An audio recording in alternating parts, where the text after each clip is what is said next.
Patrick McNeil joined out the intermission by Cape Breton Eagles netminder Nicolas Ruccia. Nicholas, what are your thoughts on the start to the season thus far for the Eagles? It took a little while to get going. I'm sure you're happy to be playing games above everything else. Yeah, the start so far, it's been a bit tough, but I find every game we've been getting better and better. We were showing who we want to be more and more, and the last 2 games that we lost, we were really close. We have guys from a lot of teams, right? So once we get going, it's going to be really good. As someone who's been there the last 2 years, we had so much starting and stopping. Was there some deja vu maybe with all the hurricane-related postponements that we had to start the season? Yeah, well, I thought COVID was out of my life. And then right before I get back to Cape, my Bills caught COVID, so I couldn't go there.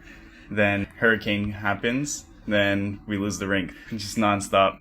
You're going to have quite the book to write by the time your junior career is over. Last year, you were with Remy Delafontaine, and you two had a close relationship. He ends up getting moved. We wish all the best to Remy and his family, but what has the dynamic been like with Gio now, his first year in Cape Breton? Gio's an amazing guy. I've really enjoyed my time. I couldn't complain about my goalie partner so far since I got to Cape, so Gio's a good guy, and I get along with him amazing. You've had 3 different ones in 3 different years. I wanted to get the goaltender perspective on this young defense because there's been so many injuries. How do you feel the blue line has held up? The defenseman playing in front of you, given all that? I think our young Ds are really stepping up. They talk about taking opportunity, right? And these guys are definitely taking it. I find that our young Ds have really stepped up and playing well. Visual difference. People will notice you're back to more white pads. We've seen you have some different looks in the past. For a goaltender, how much of that is mental? How much of it is just a look on the ice? What do you like about these particular pads?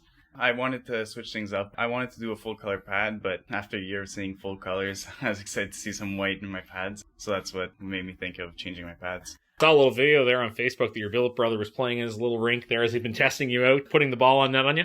Yeah, he takes me up to go upstairs and play in his little mini rink that we have and shoot around balls. And he's 3, but he has a pretty good slap shot. He's only 3. I'm guessing that shot probably improved a lot in the offseason. Oh, yeah, for sure. Mike and Susan will love to hear that, I'm sure. Speaking of improvement, you've been vocal in the past about wanting to improve and feeling that you can do that. What are some things you'd like to improve upon as you continue in your Q career? Like this summer, I worked on a lot of taking more physical strength. I find I took a really big jump with that, but of course there's always room to go. My speed and explosion is something I'd like to work on. My overall tracking of pucks. From your experience as a goaltender, is off-season training different for your position as opposed to a forward or defenseman? Yeah, it's a bit different because it's such a specific position. Players, a lot of not just skating, but there's a lot of straight line, little curves. So you work on your agility, but goalies, there's so many variables depending on the situation that there's so many things you have to work on. Coming to Cape Breton, it's been a young team, the 3 years you've been here, but people might not know you were always on winning teams before coming to Cape Breton, always a winning record. How much do you think that helped your confidence as a goaltender, that you had success in the win-loss column? Growing up, it gave me the thought in my mind that every time I got into a game, I knew I had that confidence built in. And even though we've had a rebuilding team and not an amazing record, I still carry some of that, and that helps me. Looking at your Instagram, I'll confess that I had to look this up. The Grenadian flag is there. That's not a very big country, so people may not know a lot about it. Tell us about your Grenadian roots. My grandfather came over from Grenada when he was pretty young, spent all the money he had to come over. I think he sold empty bottles for like $0.01 until he got an apartment, got a job, ended up buying the company, and won, I think, Black Businessman of the Year for Montreal. I'd like to have that. Very good. That's very inspiring for sure. And of course, we've talked about the Italian before. That's a bit of a tradition in Cape Breton at this point. What does Nicolas Ruccia, the Vegas Raiders fan, think of the slow start to the season?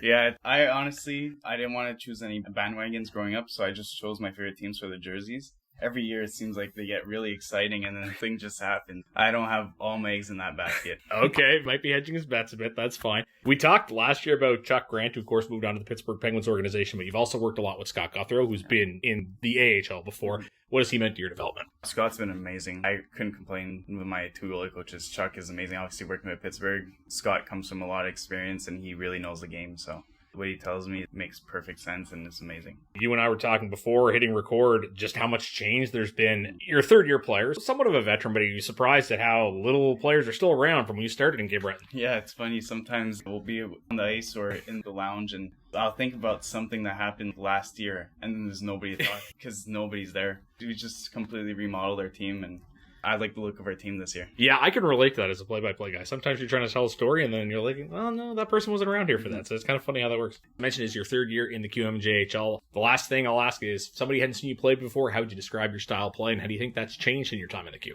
I say that I use a lot of my hockey sense. I think that's probably one of my biggest strengths on the ice. Just understanding plays that develop Then, like I said, if I improve my speed, I can see plays happen before they happen. If there's a big desperation save, once I improve that speed and everything, not 6'5", but that's something that will really help. But yeah, I like to play the puck and I have good positioning. Well, best of luck going forward, Nicholas. Thanks for this. Fans have enjoyed watching you so far. Thank you. That's Nicolas Ruccia joining us at the intermission. You're listening to Cape Breton Credit Union Eagles Hockey, 1270 CJCB.